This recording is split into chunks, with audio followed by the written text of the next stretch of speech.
Hey, what's up everybody? Monday, June 7th, I sent out the new edition of MMT Trader. If you want to copy that, go to my website, pitbulleconomics.com. Sign up for a 30-day free trial. Remember, I'm the only one who has an applied approach to MMT. I take the concepts and understandings of MMT and I use them to invest and trade in the financial markets, and I help people out with mental game, with understanding MMT, all that stuff. So Janet Yellen, I don't know if you saw this the other day, she said, it would be really great for the country if interest rates went up. Now, I don't know really where she's coming from on this. I think her intent was to say, hey, if the economy is growing and interest rates have to come up a little bit, that's going to be fine because the economy is growing. I think that was the gist of what she was trying to say, but I'm not sure. I mean, she might think, yeah, higher interest rates are a great thing for the country. Now, you have to understand something when it comes to central bankers, mainstream economists, of which she is one. She's both. She's been the head of the Fed and, mainstream economist. They see interest rates as, part of their mandate or their control to regulate employment, to regulate inflation, right? I mean, that's the Fed's mandate, right? Low inflation and full employment. Problem is, you can't do this with interest rates. And really, the only way to view interest rate adjustments, as I've said many times in the past, interest rate changes are price changes. They are also fiscal operations. They're price changes in the sense that the cost of credit is reflected in the cost of all goods and services. So like, when you raise interest rates, you literally raise the general price level, okay? So I don't think she really understands this, because if she understood this, and by the way, in that comment she made, or that speech, she was talking about an increase on the fiscal side of government spending, not creating an inflation. But by saying it would be a good thing for the country if interest rates were increased, she doesn't seem to grasp that rate increases are price changes up. Okay, you increase rates, the cost of credit is reflected in the cost of all goods and services, prices go up, you raise the general price level. So, she's kind of like contradicting herself, but I understand it because this is classic institutional economic thinking. This is classic central banker institutional thinking. This is what they think. The other thing in that comment is that, yeah, you can raise interest rates, as I've described so many times in the past. All that does, aside from the pricing aspect, is it's a redistribution of income, right? I mean, when you raise interest rates and the government is a net payer of interest, you raise fiscal flows. Now, unfortunately, or maybe fortunately for some, those interest payments usually don't go to working class and lower income people. I don't know too many poor people who own lots and lots of treasuries where they are going to benefit from a rising interest rate. It is a redistribution from debtors to creditors, okay? So again, in her comments, she doesn't seem to understand that, or it's not reflected in her comment. The comment was, again, by the way, this goes back, when was it, like in January or February? And I was talking about this at the time, when she was again talking about raising interest rates, and that was shot down by Jerome Powell at the Fed.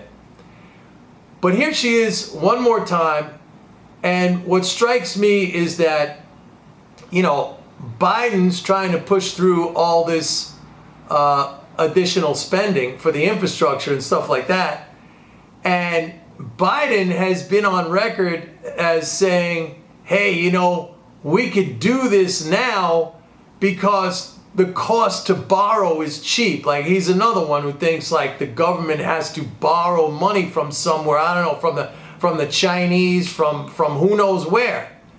So why is his Treasury Secretary kind of, throwing him under the bus or throwing shade at that comment by saying, yeah, we got to raise interest rates, when her boss, the president, just said, hey, we can do all this stuff now because borrowing costs are really, really low. Doesn't make any sense. But don't try to make sense out of these people. Frankly, I think we're facing maybe some economic headwinds coming up. As you know, I've been talking about the cuts in unemployment benefits that are going to start at the end of this week. And they're going to continue through the month of June. 21 states, 2 more states in July. Almost half the states in the United States are going to end these enhanced unemployment benefits. That's the $300 a week, on the belief that it's going to push people back to work. We'll see. I've been a skeptic, as you know. I think it's the wrong time to start cutting fiscal support. And I think that this notion that you're going to have everybody rush back to work and, there are going to be enough jobs to fill when all those people head back to work, if they're heading back to work, we don't even know. And then at lower wages, because again, why are people staying home with $300 a month? If their job is paying more than that, you would think they'd be going back to work. I mean, that's a whole separate discussion. That's a whole separate argument. I'm not even going to get into it right here in this video. But we're facing the prospect, I think we're facing the prospect as the month of June plays out, where you're going to see a deceleration, a decline in this fiscal support. And this has been a key thing. I mean, you go back to the pandemic a year ago, and the response was significant. It was huge. It saved the economy from going into a deep, deep recession, maybe even a depression. It absolutely saved the financial markets because corporate profits, again, garner a large percentage of those spending flows. I mean, corporate profits comes from those spending flows. I mean, to cut back on that right now, frankly, I'm a little bit concerned. And if I think back, man, I haven't been worried about the economy. I mean, I could go back even before 2015. I mean, basically, we've been in a great bull market. We've had very strong fiscal support. Even prior to the pandemic, with the budgets that were passed, with the levels of spending, and then absolutely with the pandemic, the way it was ratcheted up.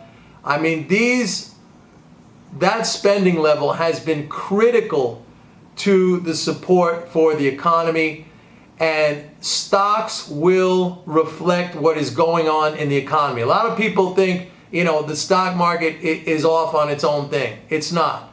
The stock market will reflect, let me put it differently, the stock market will reflect what is going on with corporate profits.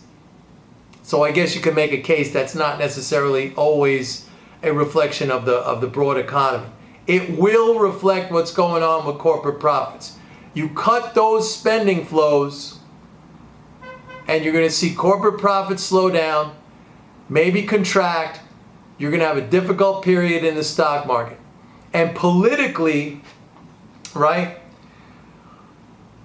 will the Republicans in the Senate respond if the economy starts to really hit the skids? I mean, I'm a little bit doubtful. I'm a lot doubtful. because their best chance of regaining the House in 2022, next year, is to come in with a bad economy and to say, oh look, it was these policies, it was inflation, even though probably by next year there's not going to be any sign of inflation whatsoever. I mean, I'm still looking, keep looking. Commodity prices, right? I've been talking about that. So politically, we could be at a roadblock. And that would create an environment that could be pretty difficult, like for a couple of years out. So I'm a little bit concerned about these cuts. I don't think they're gonna end up in the way that a lot of people think they're gonna play out. I think they're gonna have a negative effect. But I'll see the numbers. Like I always say, I see these numbers every single day. I'll be able to judge, how rapid these flows are, or I should say, how serious these cuts are, the impact to them. You're going to want to know this information. You're going to need to know this information. So, anyway, let me leave it at that. Go to my website, pitbulleconomics.com. Sign up for a 30-day free trial of MMT Trader. See you tomorrow. Bye.